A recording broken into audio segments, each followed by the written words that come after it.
Customs officers are at war with smugglers in ports, airports, and at sea. Coming up. Hello there. Customs officers pay a visit to an illegal cigarette dealer. Right, basically, we've had information that you may be selling cigarettes from the premises. Okay, I'd like to just pop in and have a chat with you about it, if that's all right. Yeah. Okay. In Portsmouth, a suspect gets angry when his new car is dismantled. You while we're doing it, obviously. Do I look like a drug dealer? And officers find a suspicious substance in a suitcase in Gatwick. There it is. So, good result. Let's go, Nathan.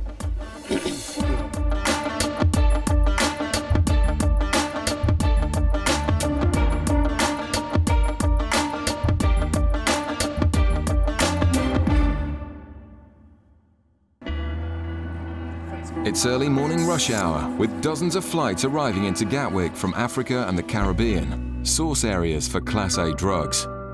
Customs officers are on high alert, searching passengers who fit profiles associated with smugglers.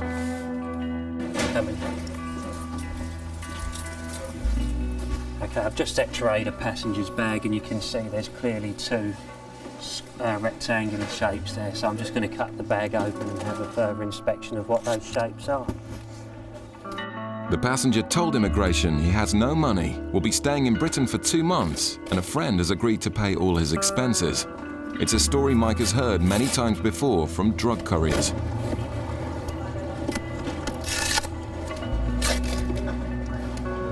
You can smell it already, can't you? Smells alright. It's well concealed, but Mike thinks he's found a large quantity of cocaine built into the case. There it is. There's a white paste in there. Yeah. The paste tests positive for cocaine. So, good result. Let's go, Nathan. 10:55, yeah? So I've conducted a test on the bottom of your suitcase, which has shown a white paste. A white paste. Yes. Yep, I've conducted a test on it which says it's cocaine. Therefore the time is 10:55. I'm placing you under arrest on the suspicion of being involved in the importation of a controlled drug. Okay, if you could follow this officer, please. Okay. Sorry? Right, well that's all going to be discussed with you later. I will remind you that everything you say will be noted down now, okay? The attempted importation has failed, Sit on that seat there for me, please. and it was a long way from being the perfect crime. He's got a really duff invitation letter. The grammar of it was awful. There was capital letters mid-sentence. It wasn't very good at all. There was also a signature on the bottom of the invitation letter, and the writing was very, very similar, so I assume that it was written by him himself. It's a serious crime carrying a maximum of 15 years. Underpants down. Okay, up. The officers want to find out if anyone else is involved, and the investigations could take some time. Yeah, so that, we've just nicked someone, so there's a good chance I'll be late. The man initially observes his right to silence, but he soon starts giving information about possible accomplices.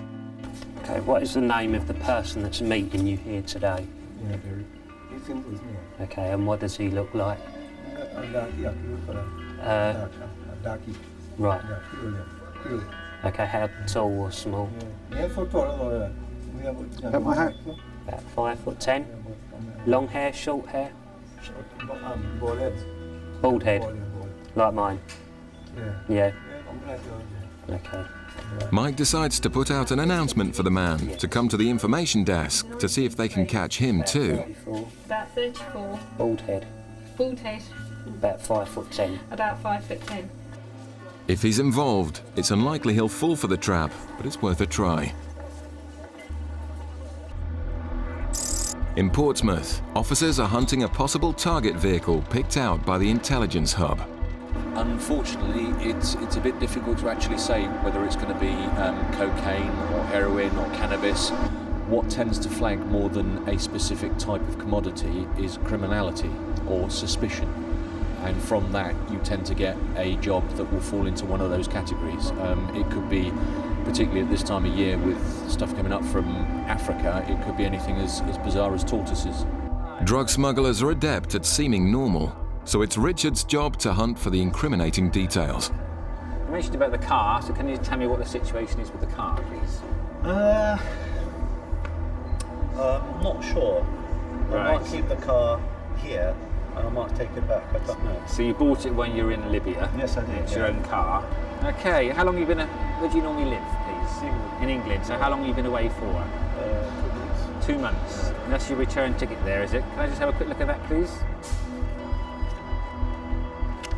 Well, this is a one-way ticket. Yeah. This is a one-way ticket. No, this is the ticket you obviously got for this trip. Yeah. Okay, when did you book the ticket, the trip, return trip back? How long ago did you book it? Did you book it when you got to Le Havre today? I did, yes. Okay, and what's been the purpose of your 2 months away? I went for Ramadan month. Yes. The fasting month to Libya. Okay. And then I waited for the car and basically I waited for the car to be ready, then I came in the car. The long trip and one-way ticket are both reasons to investigate further. And the suspiciously clean interior also makes Richard think the car may have something to hide. In Tripoli, you flew over there. Let's walk the car. It's not a new car, second-hand car. Admittedly bought from a dealer, he says. It's a second-hand car. That's what he says. It's got the shrink wrap on it. That's what I thought. And that's what he says. He said it's not a brand new car, but he said he has bought it from a dealer. Ramped it. So I think it's worth it because he's just polished the car in Tripoli, which is not something that we normally get here, is it? So I think it's worth looking at. Richard must now tell the man his new car is going to be searched in the specialist rummage bay. We've got a ramp here, we're going to put on the ramp just so we can look over it a bit more thoroughly than we could do here. We have a waiting room that you can sit in there if you wish to keep warm. Yep. Just to let you know what the situation is. Okay. We'll obviously deal How with long it is this going to take? hopefully as soon as we can. It's not going to take a long time. Can I just put my clothes Absolutely, back in first? absolutely. Yeah. And So, do you want me to take the car out while I do this, or? no, you put The driver could be annoyed because he has something to hide, but perhaps he's just nervous about having his new car pulled apart.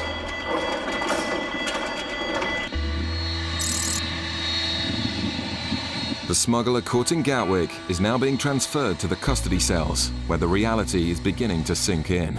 You just stand in front of that desk for me. Hello there. Is there anybody that you want telling, a friend or family that may be meeting you or worried where you are? I would like to call, I would like to let my wife know. The man is locked up, while the officers out back work out how much he'll be charged with trying to smuggle.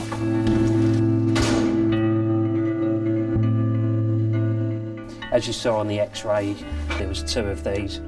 From what we've got here, we've estimated that the total amount of cocaine could be 2 kilos, which has a street value of about £100,000. And in the terminal, the person meeting him has answered the announcement and has been arrested.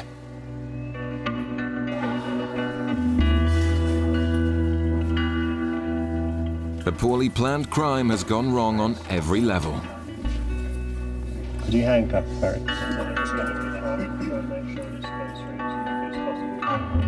We've gone to the information desk in the North Terminal, where we've put out a call for the person meeting the courier today, and a gentleman has come forward and said that he was here to meet him. We've subsequently arrested him, and he's been brought here today to the custody suite, and also the driver of the vehicle that was also here to meet him, he has also been brought here, the taxi driver. All 3 are under arrest and placed in cells for questioning. It's now up to the investigation team to find out who was responsible and ensure a successful prosecution. It's another important seizure, but with all the suspects claiming to know nothing about the cocaine, it could take some time to work out who's guilty. After a long wait for a technical officer to arrive, the driver of the suspect Libyan vehicle is getting annoyed. You can see the car. Yeah, can you just give me an idea how long it's going to take, please? But I really can't What is give it, you. 15 minutes, half an hour, 2 hours, what? I mean, I would suggest, if we don't find anything, probably half an hour, 45 minutes if we don't find anything. The car is suspiciously clean, having just driven 2,000 miles from Africa. This is the problem with the vehicle, it looks too clean. The inside's totally clean. They need to examine every possible space to ensure it's not being used for smuggling. And we're trying to be as reasonable with you and as polite as we can. I'll tell you what, the Brits coming in and out of Libya, Yes. but not a single person gets these treatment. And hopefully I've tried to explain to you as reasonably as I can as to why we're doing it for. We will look after the car. The officers are expert mechanics, but this man is clearly very protective of his new car. Do I look like a drug dealer? Do I? Hey? I'm not a good enough person to really recognise a drug dealer straight away. You've been doing this job long enough. I mean, surely you should know, shouldn't you? Not everyone that smuggles is obvious to us. The whole search takes nearly 2 hours and finds nothing. And the long wait has allowed the angry driver to calm down. Your car has been looked at. They haven't reduced it to component nuts and bolts or anything like They that. haven't, have they? Honestly, please assure me, Honestly, they please. haven't. So you'll have the car back in a couple of minutes and then put your bags in and we'll let you out the back gates. Okay, You'll be mate. away on your way. All right. Okay, thanks for your... I'm sorry if I was a bit abrasive, you know, just Don't worry, part of the daily grind that we have to put. Nobody likes the car being put on the rack. You ever wrecked my car, have you? You are more than welcome to obviously check it over. That was there before we got here, though. It's not so much the delay, it's just the actual. You know, I have no idea what has been taken out of the car and what has been put back in the car. I don't know. It's quite upsetting. Still to come. In Bristol, the usual officers have been joined by the National Strike Force to carry out house searches on people suspected of dealing illegal cigarettes. All the intelligence has come from anonymous tip-offs on the Customs confidential hotline. I've got, I think it's 19 packages from Tobacco NIU, hopefully to execute today. For officers entering suspects' homes, it can be dangerous. I've been in a situation before where the whole street was sort of come out and had to go, and you don't want to hang around. No, once you're on the ground. If you don't like it, you're out. So. It may seem heavy-handed for selling a few cigarettes, but the black market costs the Treasury £2 billion a year. We're going to this lady in Bristol. Information's been received that she could be selling cigarettes at her home address. Started selling cigarettes in the past 2 weeks and have been dealing Lambert and Butler. But you've also got to be very mindful with this that a lot of this could be malicious as well, so it could just be a stitch-up. Many tip-offs are found to be false, so the officers initially go in without a warrant. And that means negotiating permission to search the house. Hello there, this is not. Hello, I'm from Revenue and Customs. Right, basically we've had information that you may be selling cigarettes from the premises, okay? I'd like to just pop in and have a chat with you about it, if that's alright? Yeah. Okay. Think what we simple, I pop a roll of that. I'm in trouble. Luckily, the woman confesses and lets them in. Basically, what have you been doing? Your son's brought cigarettes back from holiday. You've been basically selling cigarettes. And all the evidence the officers need is sitting on the dining room table. You need to do a search of that house, if that's okay. Yeah, there's a few in the front there, which is a ransack. And that's all it is. Right, okay. Do you that made me feel like a terrible thief. I feel like a terrible thief. And she's obviously a bit nervous. She knows that she's done something wrong. She's got a kitty set up downstairs with all her facts. There's a big suitcase here that shows that somebody travelled to Palma in Spain on the 9th of October. Whether that was her or her son. It's a very big case, very typical of a cigarette smuggler's case. Is that your big suitcase up there, the big half-sided one in the spare room? Oh, we all use it, you know. Right, You're all right. committing an offence by selling these cigarettes, okay? So the goods will be seized from you. And with perfect timing, a customer turns up to find the shop closed indefinitely. And the guy just come to the premises and we've got his shop. Oh, right. What, somebody's just come and gone? Looks like we've just had a buyer that's just... The black market is clearly booming in Bristol. In Gatwick, the Customs Intelligence Hub has given officers information that a drug swallower is coming in from the Caribbean. A girl being questioned at immigration seems suspicious enough for Customs to do a drug swab, which gives a massive hit for cocaine. 345 Morning, madam. Drug swallowers are often forced into the crime and told nothing of the dangers and the possible lethal consequences of a burst package. She said that she actually came in with someone named Peter. She met him on the beach and he's got all her money, £400, and he's already gone through. So it doesn't look too good, you know. The suspect has denied taking cocaine, so a positive urine test would suggest she has swallowed drugs.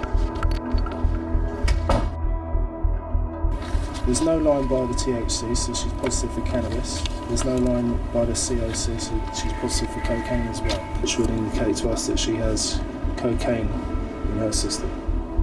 The woman will now be arrested and x-rayed for packages. Showing up positive for cocaine. Yeah, okay. But to the officer's frustration, she's now claiming to have used drugs. Just for barking, and I have taken cocaine. She has taken it. Right, okay. She had taken, yeah? She has taken it. Why didn't she tell me earlier when I put you? She was worried. Okay. But the officers aren't convinced. So we just want to be sure you haven't got any internal consuming in you. They suspect she may be pregnant, and so will be taken to a private hospital to have her body scanned safely.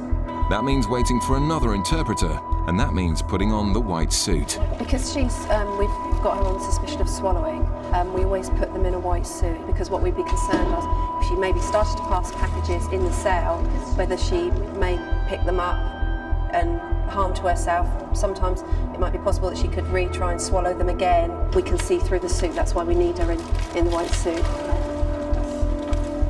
The officers are extremely concerned for the woman's health, and all the signs are pointing to a definite swallower. If so, she'd be looking at a lengthy sentence. It's a bit concerning because with her original story, when we asked her, she doesn't touch drugs, she doesn't drink. It's then, oh, well, I smoke marijuana, I have taken cocaine. So her story is continually changing. When we take her down, I really wouldn't be surprised if we didn't see packages in her body from the way her story is. It's a nervous ride to the hospital, which could decide the woman's future. Customs officers also stopped smugglers who tried to bring in drugs using the postal system. In October 2002, a routine parcel exam uncovered a massive haul of drugs hidden in a shipment of doors. And I recall getting a phone call at home that there had been a major seizure. Within it, they found holdalls. And examining the holdalls, they found packages which turned out to be a mixture of Class A and B drugs. And I can recall getting a phone call about 2 hours after that to advise me that they had found something else. In the box were live ammunition rounds and something altogether more frightening. They came across another box, and you can imagine their surprise when they opened it to find a grenade. And I think everyone stepped back about half a mile. The decision was made to do a controlled delivery and catch the culprits in the act. But all they had to go on was the consignment address in Devon and a phone number which belonged to Timothy Andrews. One individual in particular, Timothy Andrews, we conducted surveillance on him over that weekend. Officers tailed Andrews round the clock for 3 days. Mobile phone analysis identified Andrews' partner in crime, Andrew Griffiths. The race was now on to get the package delivered on time. The team replaced all the drugs and ammunition with props and prepared to make the delivery. The controlled delivery commenced on the Monday morning. One of our officers acted as the T&T delivery driver. He drove it down to the address, the consignment address in Ivybridge. But within the actual consignment, we had placed an audio device, in fact a number of audio devices. The officers were hiding, waiting for the right time to strike. When it became clear that the package was been broken into and been dismantled, I decided at that point that I would call the knock. 50 armed officers stormed the building and found 2 henchmen. Andrews and Griffiths were elsewhere, but were still being followed and were arrested. They would plead not guilty. But customs investigators used mobile phone cell tracking information to tie them to the crime scene. On this occasion and on 4 previous occasions where consignments had gone to that address, that they had been in the vicinity. And that's more than coincidence. The evidence convinced the jury it was Andrews and Griffiths behind the crime. The henchmen were acquitted, and the sentences handed down to the smugglers made a happy ending for the officers. Sentences handed down by trial judge, resulted in a 40-year sentence for Griffiths and a 39-year sentence for Andrews. but they will be serving at least 15 years. Back in Bristol, Russ and Jane haven't found any more cigarettes and decide not to prosecute the woman. Instead, they want her to turn informant. But do you think we can try and get some details about her son? His name? I think we've got to if we can. Young lad, where's he picking these up for? No, I'm not getting you into trouble. Right, you don't want to tell us anything about him then? Trouble, no. If you pass on a little message to him, he is in danger of not only losing his cigarettes but losing his vehicle, etc. So it could be quite hefty for him. So. Seizing the 9,000 cigarettes, they now want to get out before it turns ugly. We don't really have the public on our side because the locals think she's providing a service, so people aren't sympathetic to us. So sometimes once people have clocked who we are, it's better to just get the fags and get out, isn't it? In Gatwick, the suspected swallower is back with the X-rays.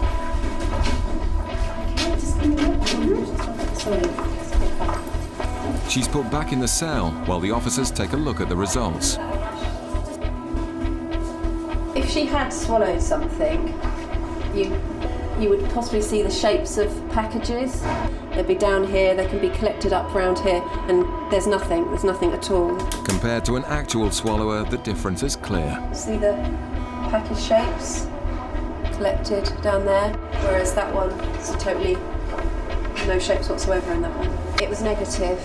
It's an anticlimax for the officers, but they're glad she'll be okay. Take her back up to the south terminal if she wants to, so she could be on her way. Yeah, it's negative. All the way down the line to me, I was thinking, yeah, it's going to be positive. The way she was acting and the things she was saying, but sometimes it happens like that, you know. 6 months later, the Gatwick cocaine smugglers pleaded guilty and were sentenced to 6.5 years in prison.